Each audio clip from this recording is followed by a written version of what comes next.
গৌড়বঙ্গ বিশ্ববিদ্যালয়ের ক্যাম্পাসে ছাত্রীকে চুরির কোপ প্রাক্তন ছাত্রের। ক্লাস চলছিল বিশ্ববিদ্যালয়ে। ক্লাস চলাকালীন বিজ্ঞান ভবনে ঢুকে এক ছাত্রীর ওপর হামলা প্রাক্তন ছাত্রের। ছাত্রীর গলায় চাকু মারার পর নিজেই নিজের গলায় চাকু মেরে আত্মহত্যার চেষ্টা ওই প্রাক্তন ছাত্রের। ঘটনায় রীতিমতো তোলপাড় মালদহের গৌড়বঙ্গ বিশ্ববিদ্যালয়। হঠাৎ কি কারণে এই ধরনের হামলা তা এখনো জানা যায়নি।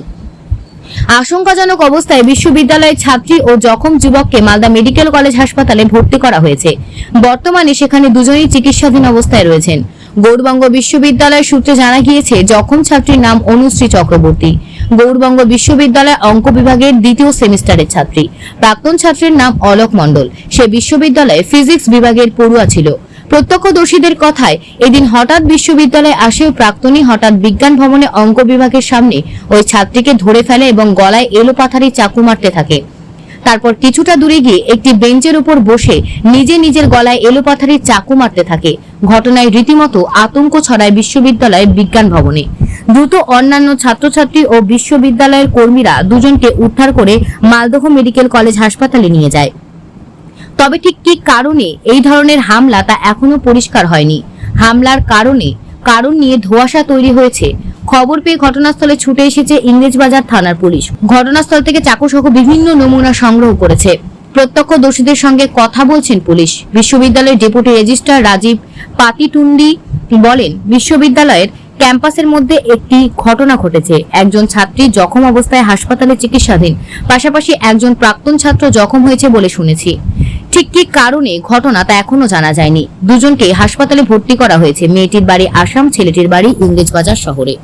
দেখুন, আমরা তো অ্যাডমিনিস্ট্রেশনে আছি। আমরা এই সায়েন্স বিল্ডিংয়ে একটি দুর্ঘটনা ঘটেছে। একটি আমাদের যেটুকু জানতে পেরেছি এখনো পর্যন্ত, এটি প্রাক্তন ছাত্র কোনো আমাদের বর্তমান ছাত্রীকে আঘাত করেছে এবং তবে নিজেও আহত হয়েছে। কী করে আহত হয়েছে মানে ছুরিকাঘাত হয়েছে।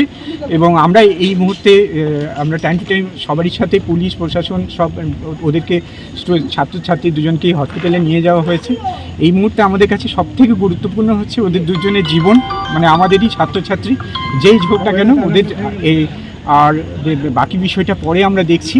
মানে খুবই আর্জেন্ট সিচুয়েশনের মধ্যে আমরা আছি। আমাদের শিক্ষক আছেন, সবাই আছেন।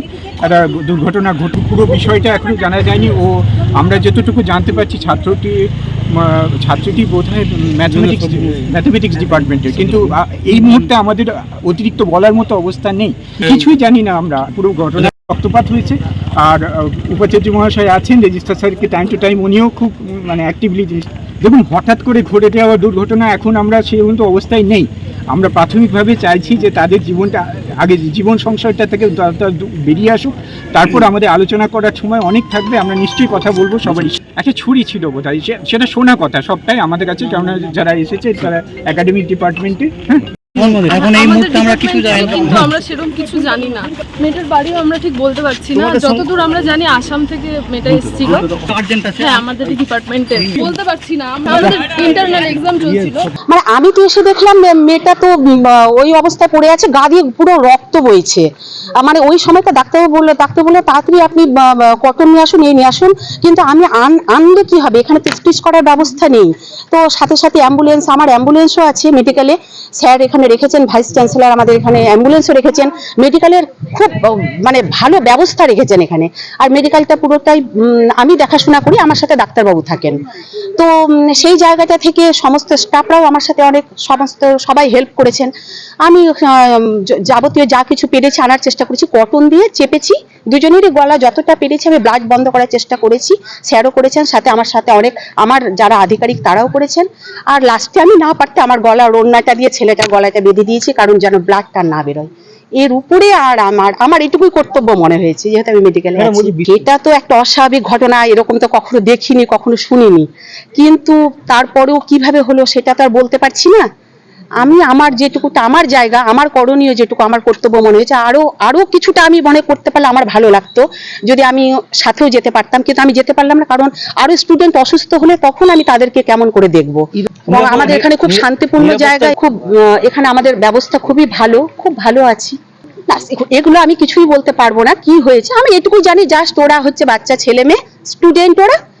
আর আমি মেডিকেলে আছি, ওদের গায়ে আমি রক্ত দেখেছি, আমি ওদেরকে যতখানি পেরেছি ওই রক্ত থেকে বাঁচানোর চেষ্টা করেছি এবং হসপিটালিস্ট এখান থেকে নিয়ে যাওয়া হয়েছে। উপস্থিত বলতে আমরা অন্য বিল্ডিং এ অন্য ক্যাম্পাসে বসেছিলাম, তো চিৎকার শুনতে পেলাম প্রচন্ড ভাবে, মেয়েটার চিৎকার শুনতে পেলাম। তো আমরা দৌড়ে আসলাম, কি ব্যাপার, কে চিৎকার করছে, অনেকেই ছিলাম আমরা।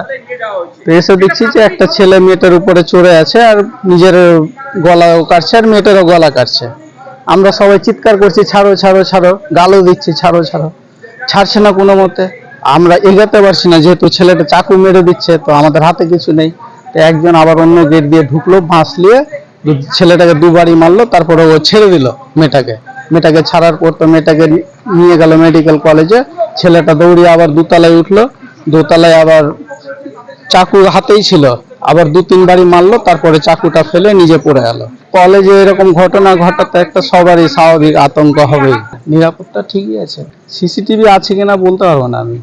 অপারেশন হচ্ছে, অপারেশন হওয়ার পর উনি অপারেশনের পরে আমরা ক্লিনে আছি, অপারেশন চলছে, দুটো একসাথে অপারেশন চলছে। সেরকম তো কিছু জানি না, এখন পেলাম যে অ্যাক্সিডেন্ট হয়েছে। হ্যাঁ, এইটুকুই, ওগুলো কিছুই জানি না। মন্ডল কে হয়? আমার দাদা হয়। জানতাম না, জানতামই তো না। বাড়িতে থাকতো না, ও পড়াশোনা করতো, চাকরির জন্য পড়াশোনা করতো। বাড়ি কোথায় আপনার? মালঞ্চ বললি, মালুচ। আর গ্রামের বাড়ি? সম্বলপুর। বাবা কি করে আপনার? প্রাইমারি স্কুলের শিক্ষক। ওর কয় ভাই বোন? আমরা 4 ভাই বোন। ও তো ফিজিক্স অনার্স করেছে, এমএসসিও করেছে। তারপরে আমরা এখানেই তো পড়াশোনা করেছি, অনেক দিন ধরে আছে।